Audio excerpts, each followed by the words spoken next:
So I've been following this artist on Instagram named Chris Metzer, hope I'm pronouncing that right, who makes some awesome art.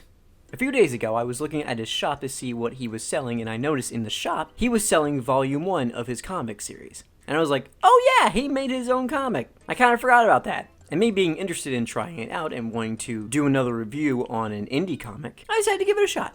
In this video, I'll be reviewing volume 1 of Sincerely, Elise.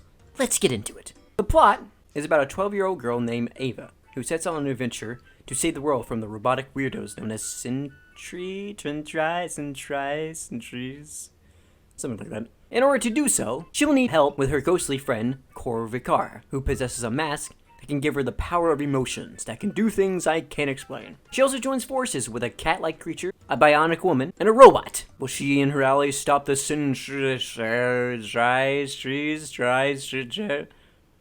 from destroying the world? I don't know, it's volume 1, so who knows how the story will go. Let me start with the review by saying the art in this comic is beautiful. The landscape, the world map, the character designs, and the creatures, it's so cool. I really like this guy's art style. As for the story, I'm kind of mixed with it. Don't get me wrong, it was fun to read. I never got bored of it, and I read it in one day. It's just there were some things I wasn't so sure about. I thought the beginning of it was a weird way to start. I kind of understand what Chris was going for to make you think, what's going on? What's happening? Which could work, it's just that I felt like it didn't give me an idea of how long Ava and Corvicara have known each other and how close they are. There's some hints that kind of show how long they've known each other. Which, by the way, there was one scene where Corvicara said he has known her since she was 10. And in the story, there's a 3-year time skip, and she's 12. Was that a mistake? Because she would be 13, wouldn't she? Another thing I found weird was the lore dumps that Corvicara would give to Ava. Some stuff he tells her made me question why he didn't tell her before, and how does Ava not know some of these stuff? Unless she's in a different planet, which was another thing that I also was confused about. Did that portal in the beginning transport into another planet? Or was she already on that planet and that portal took her to another location? Anyway, that's it for the negative/mixed opinions. Now to the positive takes. I really like the power system of the mask Ava uses. I like how it's based around emotions, which will make the angry protagonist's power-up more sense if that ever comes up. And I'm curious to see how the whole losing her humanity part comes into play. As for the humor, it did make me chuckle a little bit. But this is coming from a guy who hardly laughs at anything unless one of my closest friends makes a stupid joke. Dinos. Now I would like to talk about the characters, starting with Ava. Ava's alright. She's not annoying, and I don't hate her. She's just okay. Corvicara, I really like his design. He's pretty cool, and the little pieces we get of his backstory is pretty interesting. Hopscotch is adorable. I really like the creatures in this world. There's this dragonfly-like creature that's really cool. Liz Bionic.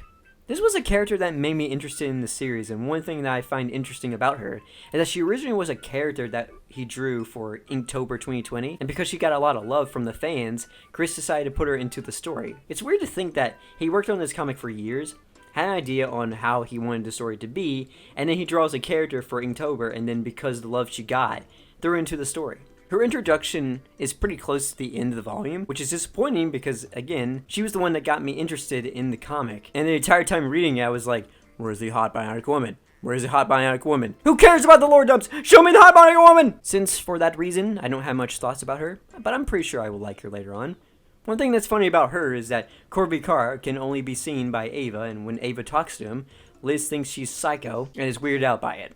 And finally, Elise. This guy only appears in the very end of the volume, and he's my favorite. He honestly makes me want volume 2 just because of how awesome he is. That's pretty much it for the characters. At the end of every chapter, there are pages that show off sketches of the characters and the notes describing the progress on the characters, which I like stuff like that. So that's a bonus. And the last thing I want to talk about is the lore is kind of cool. Not much to say without spoiling it. Overall, the series has potential, and it's fun to read. I recommend giving it a shot if you're into fantasy, and if you're looking for a comic for your kids to read, and if you're okay with it having a cuss word in it, then I'm pretty sure your kids will love it as well.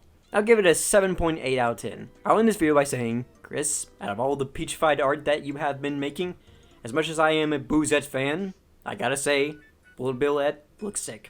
So does Chumpad. Anyway, goodbye.